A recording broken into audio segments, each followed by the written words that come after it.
दोस्तों, आपका स्वागत है आपके अपने YouTube चैनल एम के प्रेरणा पर। मित्रों, एक दुष्ट रानी ने कैसे भोगा अपने कर्म का फल। आइए, मैं आपको इस कहानी के माध्यम से यह समझाने का प्रयास करूंगा कि आदमी की अच्छे बुरे कर्म उसके जीवन में एक दिन लौटकर जरूर आते हैं, और वह किस प्रकार से आते हैं यह दव्व के हाथ में होता है। यह तो पक्का है कि आपका कर्म कई सगुना बढ़कर लौटकर जरूर आता है।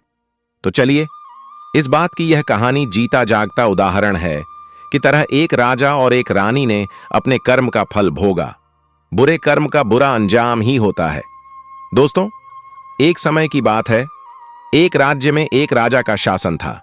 राजा की दो पत्नियां थीं। पहली पत्नी का नाम था राजेश्वरी, जिसे सभी लोग बड़ी रानी के नाम से जानते थे, और दूसरी पत्नी का नाम था सुमित्रा, जिसे छोटी रानी कहा जाता था। राज्य के महल में अधिकतर निर्णय और कार्य ढी रानी राजरी की इच्छा अनुसार ही होते थे। राजेश्वरी का स्वभाव बहुत ही प्रभावी था और महल के अन्य सभी सदस्यों को उनकी बात माननी पड़ती थी। दूसरी ओर छोटी रानी सुमित्रा की महल में अवहेलना की जाती थी। उसके विचार और आवश्यकताओं को नजरअंदाज किया जाता था और राजा भी उसकी ओर ठीक से ध्यान नहीं देता था। सुमित्रा के लिए महल का जीवन कठिनाइयों से भरा हुआ था। सुमित्रा के दो पुत्र थे, वीर और बसंत। इन बच्चों के लिए भी जीवन बहुत कष्टदायक था। राजा ने अपने दोनों पुत्रों की भी कभी परवाह नहीं की थी। दोनों भाइयों को ना तो अच्छा भोजन मिलता था, ना अच्छे वस्त्र, और बड़ी मां की कठोर और ताने भरी बातें भी उन्हें सहनी पड़ती थीं।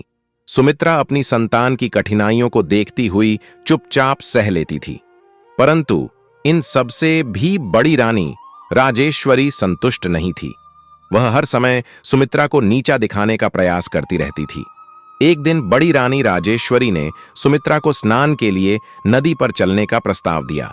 सुमित्रा, जो अपनी बड़ी बहन समान राजेश्वरी की बात मानने के लिए वश थी, उसके साथ नदी पर चल पड़ी। नदी किनारे पहुंचकर राजेश्वरी ने सुमित्रा से अत्यंत मीठे स्वर में कहा, आओ, मैं तुम्हारे बाल धो देती हूं। सुमित्रा ने उसके प्रेम भरे आग्रह को स्वीकार कर लिया और उसके आगे जाकर बैठ गई। मित्रों, बाल धोते समय राजेश्वरी ने चुपके से एक चाल चली। एक जादुई दवा की टिकियां निकाली और सुमित्रा के माथे पर रगड़ दी। देखते ही देखते सुमित्रा एक सुर्ख हरे पंखों वाले तोते में परिवर्तित हो गई। उस तोते ने एक दर्द भरी आवाज निकाली और टीटी की आवाज करता हुआ आसमान में उड़ गया। अपने छल को सफल होता देखकर राजरी बहुत प्रसन्न हुई। राजेश्वरी जब वापस महल में आई तो सबको कहने लगी कि छोटी रानी सुमित्रा नदी में डूब गई है। राजा ने बिना किसी संदेह के इस बात पर विश्वास कर लिया। उसने अपने कुछ नौकर चाकर को भेजकर नदी में ढवाया भी, मगर वह उस नदी में नहीं थी, कहां मिलती। इस प्रकार राजेश्वरी ने छल पूर्वक सुमित्रा को अपने रास्ते से हटा दिया और अब महल में उसका पूरा अधिकार हो गया था। छोटी रानी सुमित्रा के जाते ही मानो राजभवन की सुख शांति और समृद्धि विलुप्त हो गई थी। पूरे राजमहल में एक अजीब सा अंधकार और उदासी सी फैल गई थी। सुमित्रा के दोनों पुत्रों वीर और बसंत के दुख का कोई अंत नहीं था। वे अपनी मां को बहुत याद करते थे और समझ नहीं पा रहे थे कि अचानक से ऐसा क्या हो गया कि उनकी मां हमेशा के लिए चली गई। उधर सुमित्रा को, जो कि एक तोते के रूप में थी, वो उड़ते उड़ते एक दूसरे राज्य की सीमा में पहुंच जाती है और वहां का जो राजा था उसके राजमहलों में पहुंच जाता है। उस राज्य के राजा ने जब सोने जैसे चमकदार तोते को देखा तो उसे आश्चर्य हुआ और उसने कहा, यह तो कोई अद्भुत सोने का तोता है। राजा की बसंत लता नाम की एक अत्यंत सुंदर बेटी थी। उसने अपने पिता से कहा, पिताजी, मुझे वो सोने का तोता चाहिए। राजा ने अपनी बेटी की इच्छा को स्वीकारते हुए अपने सेवकों को आदेश दिया कि उस तोते को पकड़ लिया जाए और एक पिंजरे में बंद कर दिया जाए। इस प्रकार सुमित्रा, जो अब तोते के रूप में कैद थी, दिन ब दिन पिंजरे में रहते हुए अपने घर और बच्चों की याद में तड़पने लगी। समय बीतता गया। इस बीच राजेश्वरी के 3 पुत्र हुए थे, लेकिन आश्चर्य की बात यह थी कि वे सभी बड़े ही दुर्बल और कमजोर थे। उनके शरीर में सिर्फ हड्डियां ही दिखाई देती थीं, मानो जरा सी हवा के झोंके से उड़ जाएंगे। बड़ी रानी राजेश्वरी अपने पुत्रों के स्वास्थ्य को लेकर बहुत चिंतित रहती थी। उसने हर संभव प्रयास किया उन्हें बेहतरीन पकवान खिलाती थी, अच्छी अच्छी औषधियां देती थीं और अच्छे से उनकी देखभाल करती थीं। परंतु फिर भी उसके पुत्र स्वस्थ और हष्ट-पुष्ट नहीं हो पा रहे थे। वे वैसे ही दुबले पतले बने जैसे सख टहनी होती है। दूसरी ओर सुमित्रा के दोनों पुत्र वीर और बसंत, जिनके लिए राजेश्वरी पर्याप्त भोजन की व्यवस्था भी नहीं करती थी, फिर भी वे स्वस्थ और शक्तिशाली लगते थीं। यह देखकर राजेश्वरी के मन में और भी उनके प्रति ईर्ष्या पैदा हो गई थी। वह सोचने लगी कि यह कैसे हैं, दोनों बिना अच्छे भोजन के भी स्वस्थ है, जबकि उसके अपने पुत्रों को भरपूर अच्छा भोजन दिया जाता है, उसके बावजूद भी कमजोर रहते हैं। दर्शक बंधु, एक दिन जब वीर और बसंत पाठशाला से पढ़कर लौटे तो देखा कि उनकी मां रणचंडी बनी हुई थी। उसने उन्हें देखते ही गालियों की बौछार शुरू कर दी, गला फाड़ फाड़ कर रोने लगी, उन्हें मारने लगी और घर का जो सामान था उसे उठा उठाकर इधर उधर फेंकने लगी। जब राजा को इस बात की सूचना मिली कि बड़ी रानी बड़ी गुस्से में है, तो वे दौड़े दौड़े आए और उससे पूछा कि तुम्हें क्या हो गया है। रानी गुस्से से थर थर कांपती हुई बोली, मेरी सौत के यह दोनों पुत्र जब देखो मुझे उल्टा सीधा कहते रहते हैं, मुझे गालियां देते हैं, मेरा अपमान करते हैं।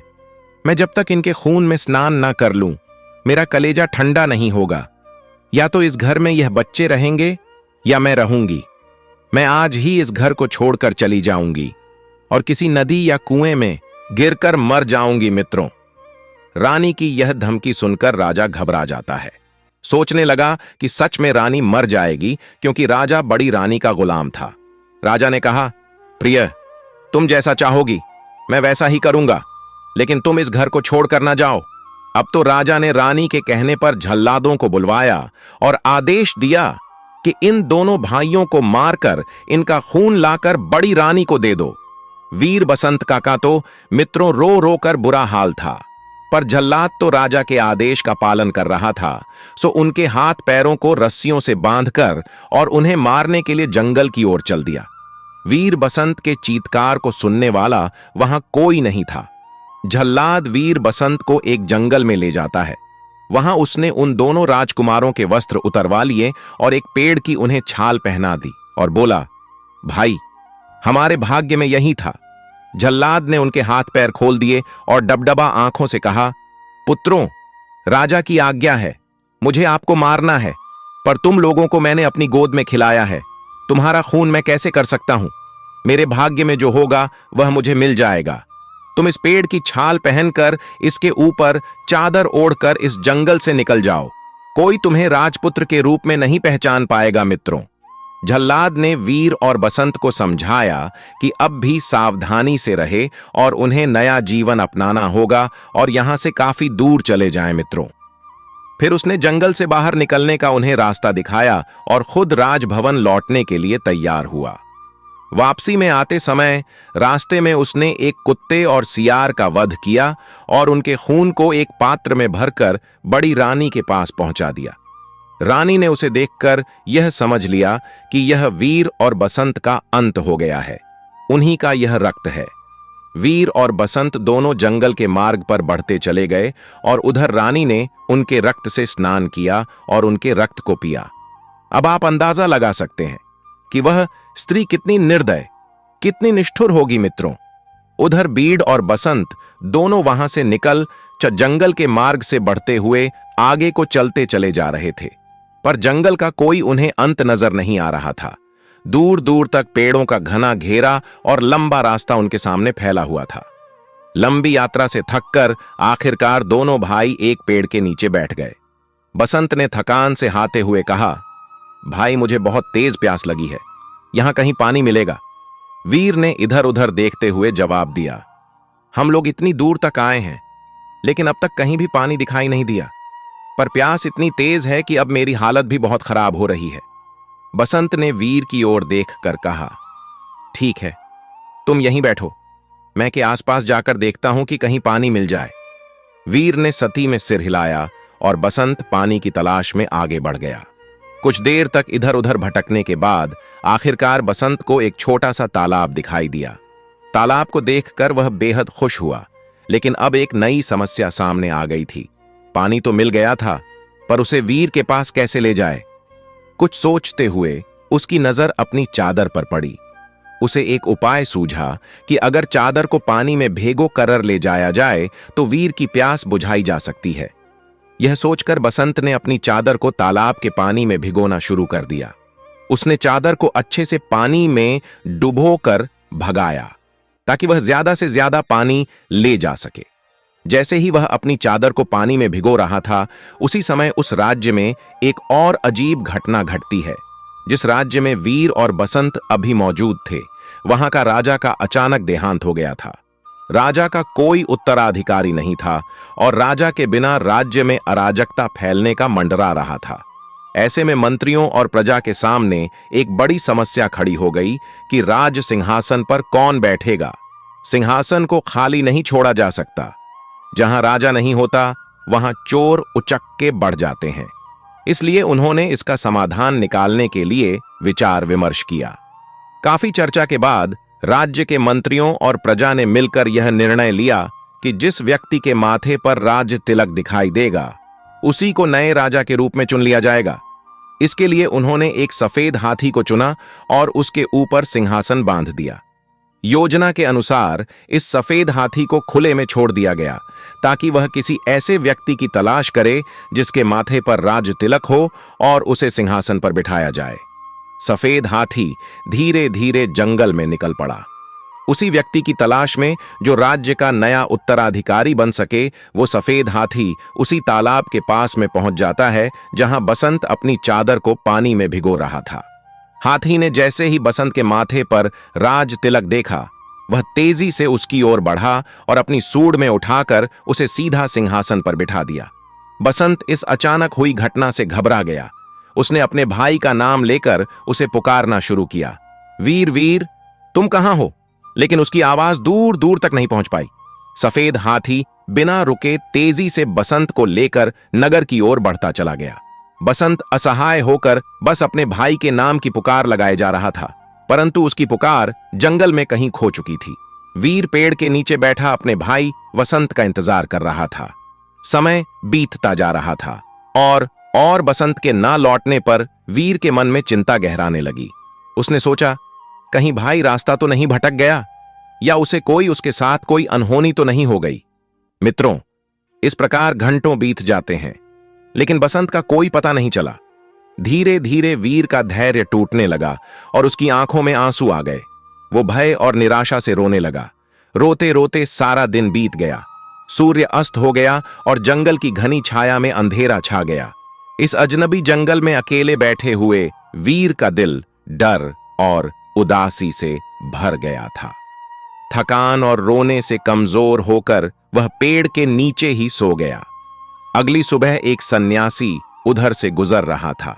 उसने उस बालक को इस अवस्था में देखकर दया से भर उठा। सन्यासी ने उसके मुरझाए चेहरे और आंसुओं से भीगे गालों को देखा। उसने बियर को गोद में उठा लिया और सांत्वना देते हुए पूछा, बेटा, तुम इस जंगल में अकेले कैसे आ गए हो? तुम्हारे माता पिता कहां हैं? वीर ने रोते हुए सारी घटना साधु महात्मा को बताई कि कैसे वह अपने भाई के साथ जंगल में आया था, लेकिन उसका भाई अब कहीं दिखाई नहीं दे रहा है। सन्यासी को उसकी बात सुनकर दया आ गई और उसने वीर को अपने साथ ले जाने का निर्णय लिया। वो उसे अपनी कुटिया में ले जाता है, जो जंगल के बीचों बीच स्थित थी। सन्यासी ने वीर को भोजन और पानी दिया और उसे अपनी छत्र छाया में रखकर उसकी देखभाल शुरू कर दी। उधर सफेद हाथी बसंत को लेकर नगर में प्रवेश कर चुका था। जैसे ही हाथी नगर की गलियों से गुजरा, लोग आश्चर्य और खुशी से भर उठे।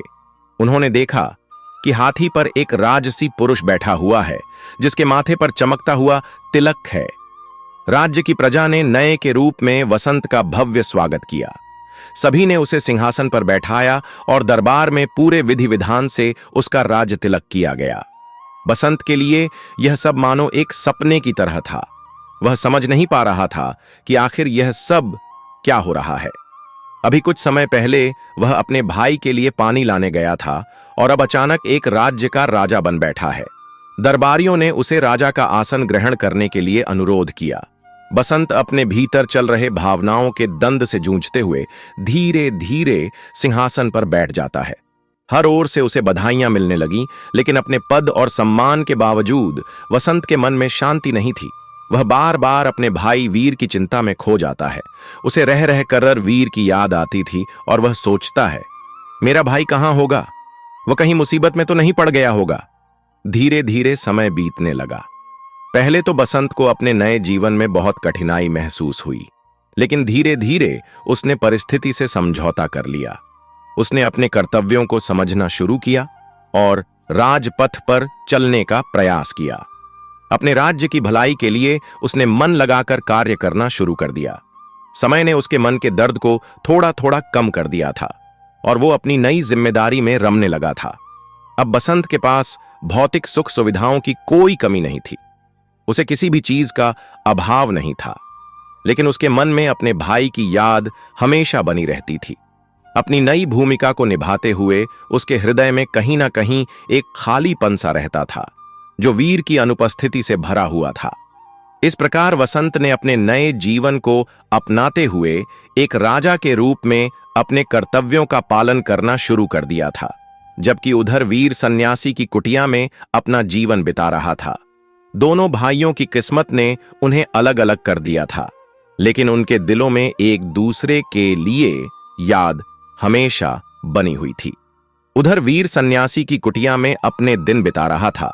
सन्यासी ने उसे अपने संरक्षण में ले लिया था और वीर को कई जिम्मेदारियां सौंप दी थीं। वो प्रतिदिन जंगल से हवन के लिए लकड़ियां चुनकर लाता था और पूजा के लिए सुगंधित फूल तोड़कर लाता था। जीवन की साधारण जरूरतों को पूरा करने के लिए वह जंगल के कंदमूल और फलों का सेवन करता था और इस प्रकार से वह अपना पेट भरता था।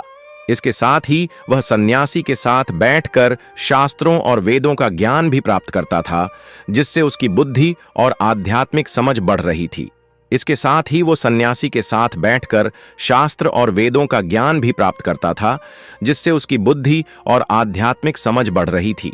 इसी बीच बसंत और वीर के पिता, जिनका कभी विशाल राज्य था, उन पर अचानक दवी आपत्ति आ जाती है। उनके राज्य में अकाल पड़ जाता है और अन्य समस्याओं ने उन्हें घेर लिया था। समय की मार इतनी गहरी थी कि उनका सारा राज्य नष्ट हो गया। राजा सब कुछ छोड़कर अज्ञातवास को चले गए, मानो सब कुछ किसी एक बुरे सपने की तरह था। बड़ी रानी की स्थिति भी अत्यंत दयनीय हो जाती है। एक समय राजसी वैभव में जीवन बिताने वाली रानी को अब जीवन यापन के लिए भिक्षा मांगनी पड़ रही थी। उसके फटे पुराने कपड़े और थके हुए चेहरे को देखकर लोग उसे दुत्कार देते थे। इस अपमान और सहायता में उसका जीवन घिर चुका था। अंततः दुखी होकर वो अपने तीनों पुत्रों के साथ समुद्र के किनारे जा पहुंची। अचानक वहां एक बड़ी लहर उठती है और तीनों पुत्रों को बहा कर ले जाती है। बड़ी रानी ने उन्हें बचाने की हर संभव कोशिश की, लेकिन सब व्यर्थ हो जाता है। अपने पुत्रों के चले जाने से वह अत्यंत थित हो गई और अंततः उसने भी समुद्र में कूदकर अपने जीवन का अंत कर दिया। दोस्तों, करनी का दंड उसे मिल चुका था। उधर दूसरी ओर उस राज्य के राजा की बेटी बसंत लता बड़ी हो चुकी थी। वह अत्यंत रूपवती थी और उसकी सुंदरता दूर दूर तक प्रसिद्ध थी। राजा अपनी कन्या के लिए एक युग भर की तलाश में थे, पर उन्हें ऐसा कोई वर नहीं मिल रहा था जो उनकी बेटी के लिए उपयुक्त हो। राजा ने रानी से परामर्श किया और यह निर्णय लिया कि बसंत लता के लिए एक भव्य स्वयंवर का आयोजन किया जाएगा। सभी राजाओं को इस समारोह के लिए आमंत्रित किया गया। स्वयंवर के दिन राज्य की सभा में अनेक राज्यों के राजकुमार उपस्थित हुए। राजा ने सभा में घोषणा की कि सभी राजकुमार अपने अपने आसन पर बैठेंगे और वसंत लता हाथ में बरमाला लेकर सभी के साम से गुजरेगी।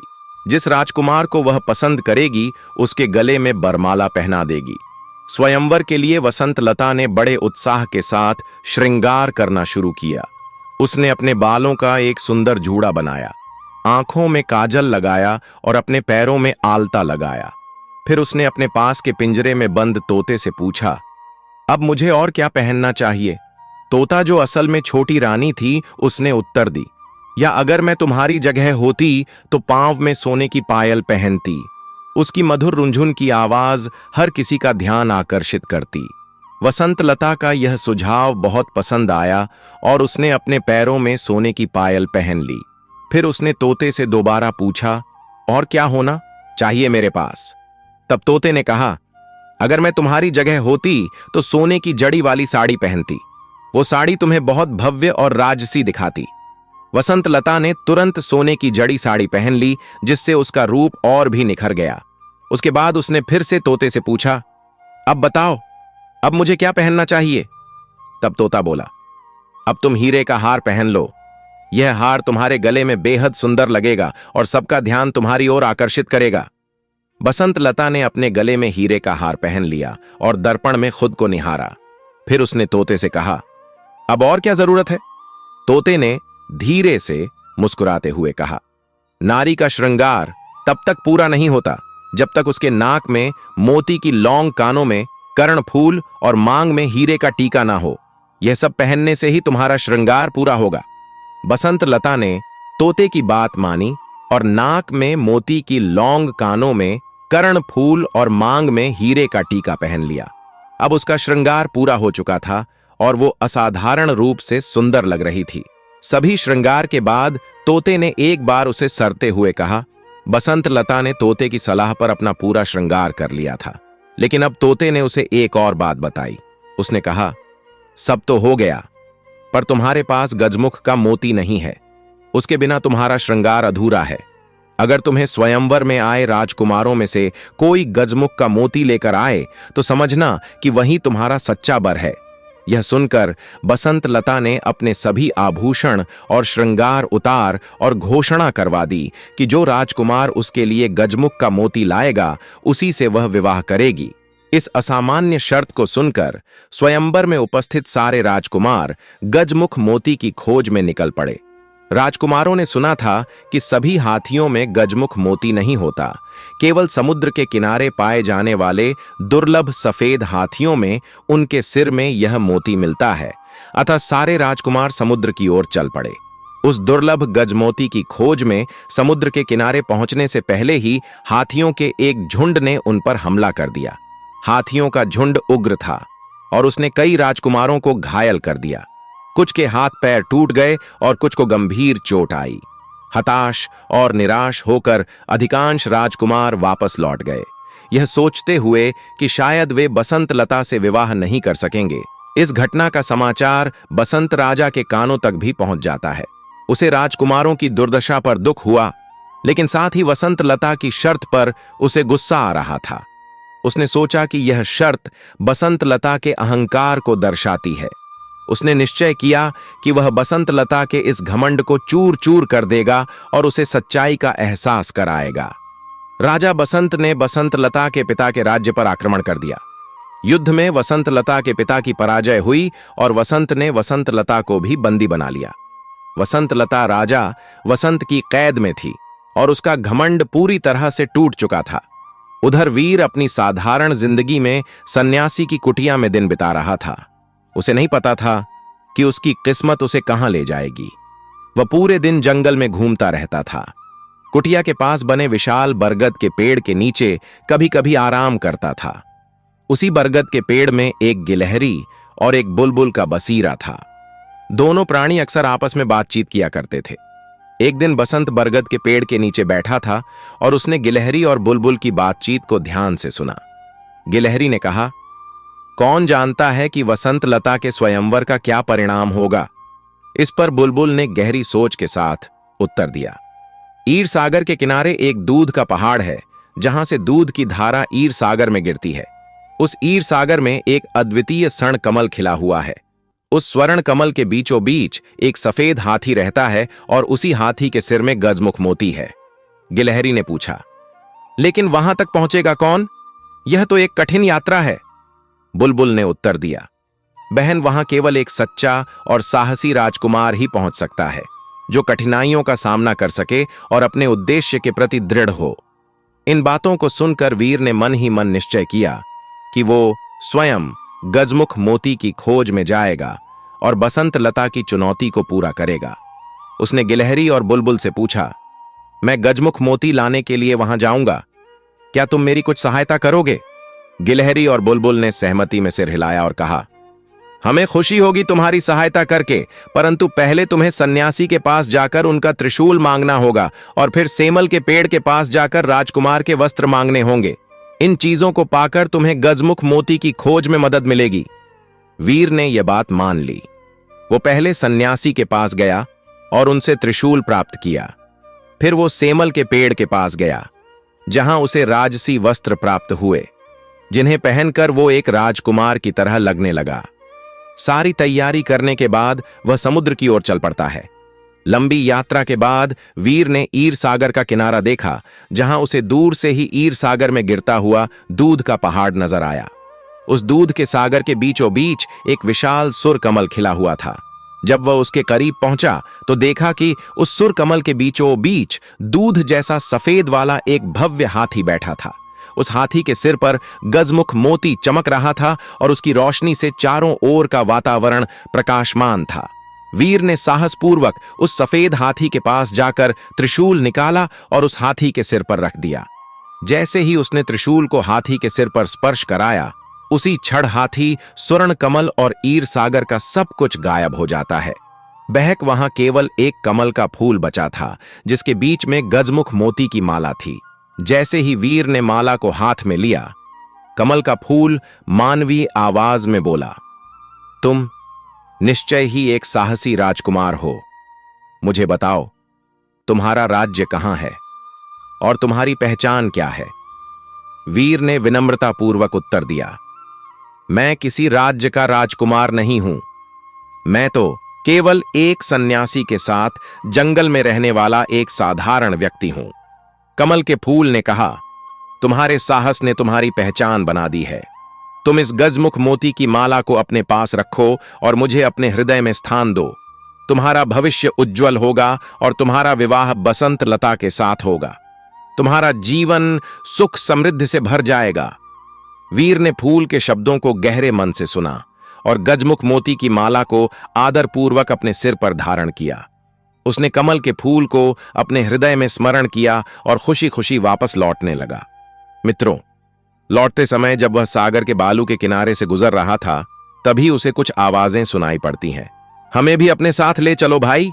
वह हैरान होकर चारों ओर देखने लगा, लेकिन उसे वहां कोई दिखाई नहीं दिया। उसने आगे कदम बढ़ाया तो फिर से वही आवाजें आने लगी, भाई हमें भी अपने साथ ले चलूं। उसने गौर से बालू की ओर देखा और पाया कि उसके पैरों के पास बालू के अंदर से आवाज आ रही थी। उसने धीरे से बालू हटाया और देखा कि वहां 3 सोने की मछलियां थीं। मछलियां उसके सामने मुख होकर चमक रही थी, मानो वो कह रही हो कि उन्हें भी अपने साथ ले चलूं।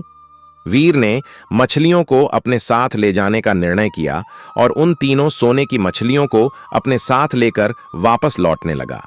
उसके दिल में बसंत लता के साथ विवाह और एक नया जीवन शुरू करने की आस थी। दर्शक बंधुओं, एक दिन बसंत शिकार खेलने के लिए जंगल में जाता है। उसने पूरा दिन जंगल में भटकते हुए बिताया, लेकिन उसे एक भी शिकार नहीं मिला। थकान से चूर होकर वह एक पेड़ के नीचे बैठ जाता है। अचानक उसकी नजर उसी पेड़ पर पड़ी। उसे याद आया कि यह तो वही स्थान है जहां उसने अपने भाई वीर को छोड़कर पानी की तलाश में गया था। फिर वो सफेद हाथी उसे राजमहल ले गया था और उसके बाद वह कभी वापस नहीं आ पाया। इस स्मृति ने वसंत के दिल में एक टीश जगा दी थी। उसने सोचा, वीर का क्या हुआ होगा? वह कहां गया होगा? क्या वो अब भी जीवित होगा? यह विचार आते ही उसकी आंखों में आंसू भर आए और वह दुख में डूब जाता है। बसंत राज भवन में लौट आया, लेकिन उसके मन में केवल वीर की यादें थीं। वह हर वक्त अपने खोए हुए भाई की चिंता में डूबा रहता था। उधर दूसरी ओर वीर गजमुख मोती प्राप्त करने के बाद वसंत लता के राज्य में पहुंच जाता है। वहां जाकर उसे यह पता चला कि राजा बसंत ने बसंत लता को बंदी बना लिया है और उसे अपने राज्य में ले गया है। यह सुनते ही वीर ने बसंत राजा के राजभवन में जाने का निश्चय किया। वह बसंत के राजभवन में जा पहुंचता है और वहां के पहरेदार को 3 सोने की मछलियां देकर उनसे कहता है, मेरे भाई बसंत राजा से कहो कि वह बसंत लता को मुक्त कर दे दोस्तों।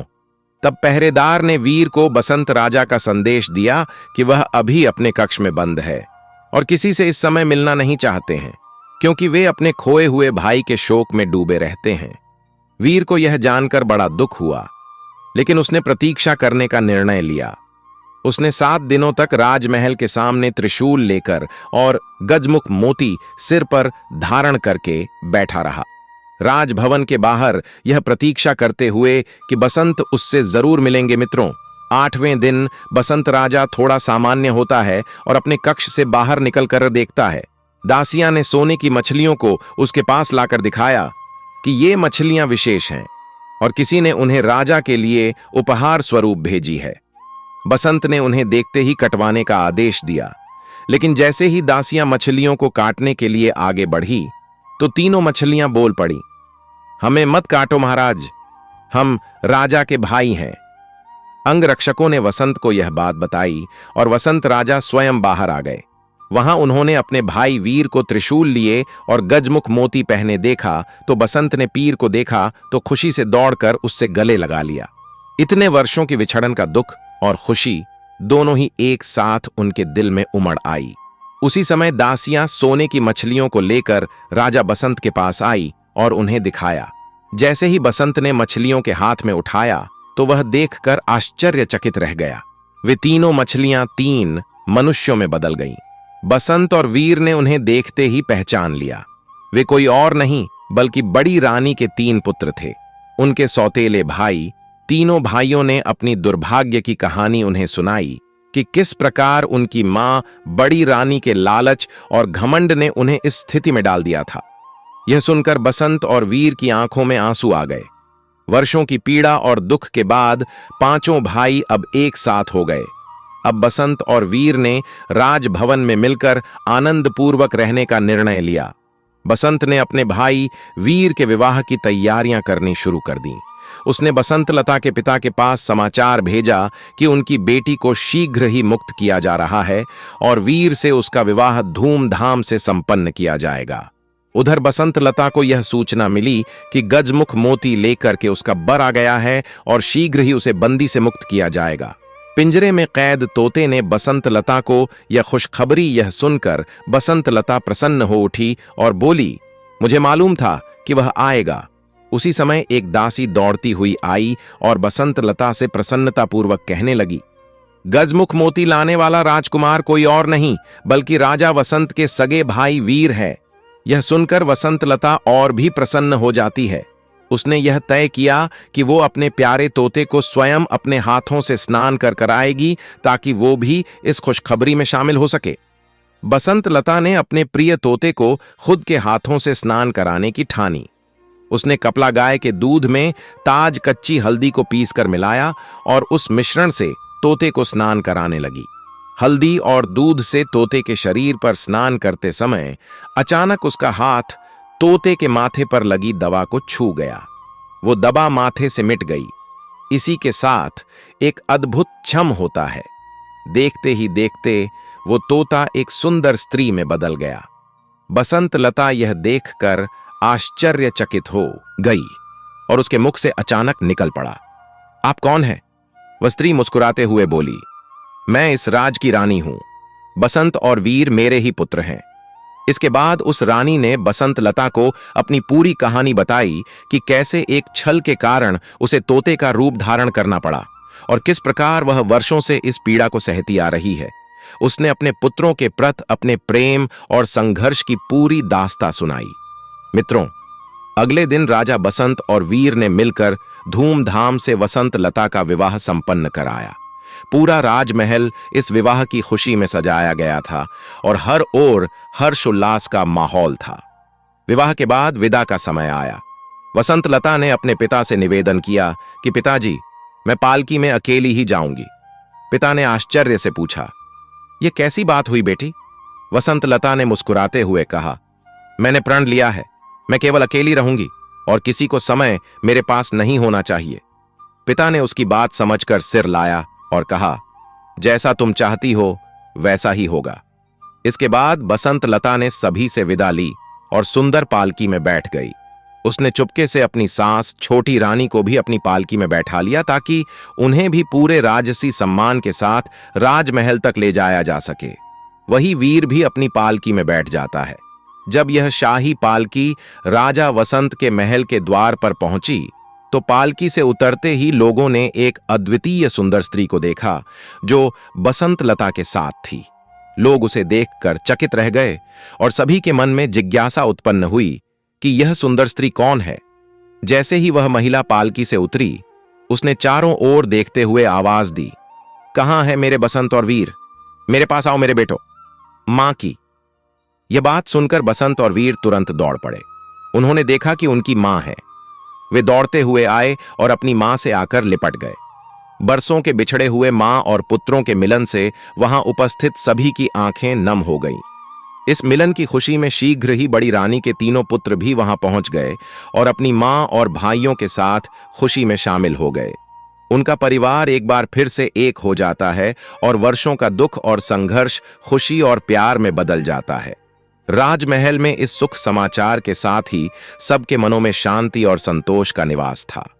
थोड़े दिनों बाद बसंत और के पिता भी लौट आए और उन्होंने अपने परिवार को एकजुट देखकर अपार खुशी का अनुभव किया। इस प्रकार छोटी रानी के दुखों का अंत हुआ। अब सभी के दिन सुख शांति और आनंद में बीतने लगे।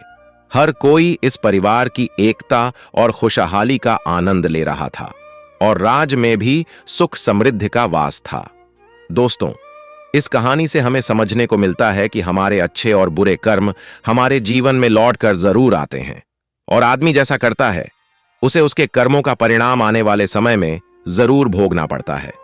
तो चलिए मित्रों, बड़ी रानी ने जैसा किया था उसे उस कर्मों की सजा मिल गई और छोटी रानी और उसके पुत्रों को राजस और वैभव सब कुछ प्राप्त हो गया। तो मित्रों, कहानी कैसी लगी हमें आप कमेंट सेक्शन में बताएं और हमारे चैनल एम के प्रेरणा को सब्सक्राइब कर लीजिए। तो मिलते हैं आपसे अगली वीडियो में एक और चर्चा के साथ। आप सभी का बहुत बहुत धन्यवाद।